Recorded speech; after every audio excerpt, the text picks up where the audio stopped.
Hello, I'm Marjorie Silverman. And I'm Alexandre Baril, and in this presentation, we discuss the findings from our interviews with the carers of trans or non-binary older adults living with dementia. And these findings are available in a published article in the journal LGBTQ+ Family. We define the term carer as someone who provides regular support to a friend or family member without being paid. And the term dementia is an encompassing term that includes all kinds of cognitive disabilities. Our research question was, what are the experiences of trans and non-binary older adults with dementia and their support networks? We conducted a Canada-wide recruitment in English and French, reaching out to aging dementia organizations as well as LGBTQ organizations. We reached out to 1,625 organizations, and we recruited 2 trans participants with dementia and 4 carers. The following table gives a quick snapshot of these carer participants. What is interesting is that 3 of the 4 participants identified as trans or non-binary themselves and also as queer. We have identified 3 themes that encapsulate the unique aspects of caring for a trans or non-binary person with dementia. The first pertains to how and why the participants entered their caregiving role. Jessie and Dan arrived at their caregiving roles through non-normative pathways. They have in part found themselves in caregiving roles because of their own non-binariness or transness. For example, Dan said, in the case of my neighbor, it was very much, you're the only other trans person we know. You are the token trans person. Similarly, Jessie explained that their own transness plays a key role in caring for David, and that their own gender identity makes them in some ways qualified for this role. For example, Jessie said, I can provide advocacy because of my experiences, because I lived in a small town and I've had to fight tooth and nail for everything. Although chosen family and community links are important in the stories of Dan and Jessie, they alone do not paint the entire portrait of how Dan and Jessie became carers. We believe that their stories invite us to think about care through the theme of oppression.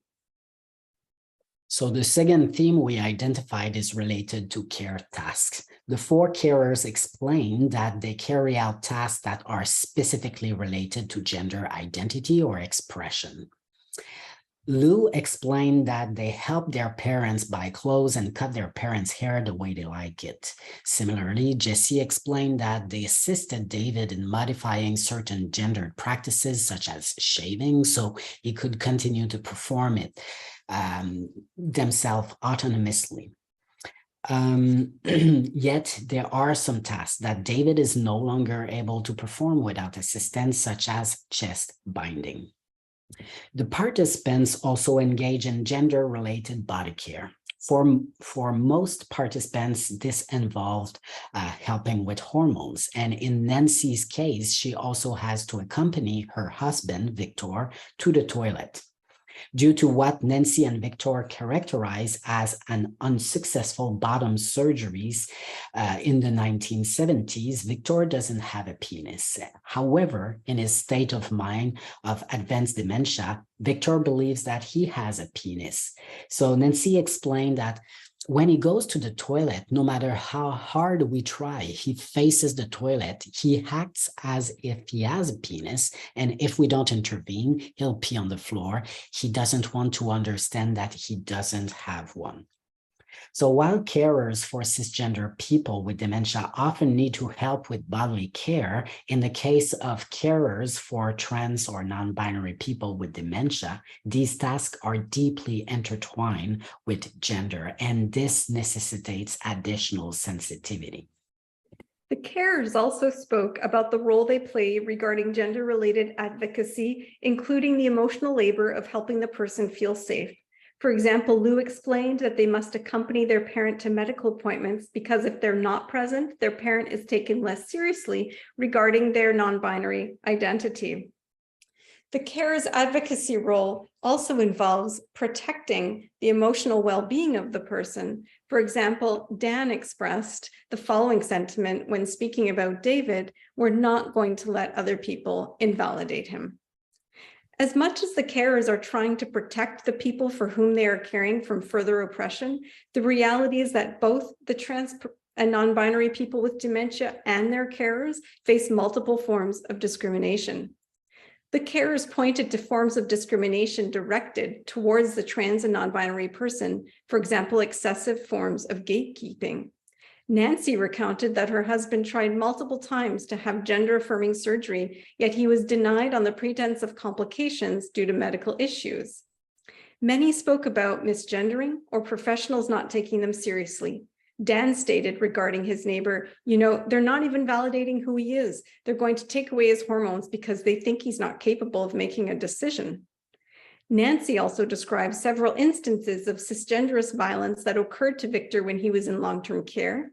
In addition to being misgendered, an excessive number of staff members would enter his room to see what a trans person looks like. The carers themselves also faced discrimination. For the 3 participants who identified as trans or non-binary, caregiving became one more sphere of life in which they had to face cisgenderist discrimination. Some participants also mentioned that their own traumas can be triggered by witnessing the discrimination faced by the person for whom they are caring. So these experiences confirm many trans and non-binary people's worst fears when it comes to being dependent on others for care, especially intimate care.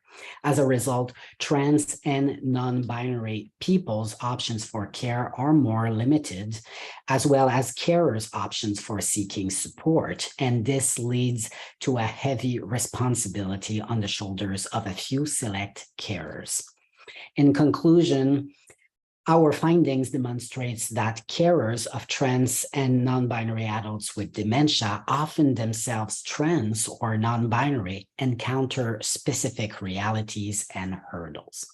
Thank you very much. And you can find here our poster for this research. Again, thank you very much.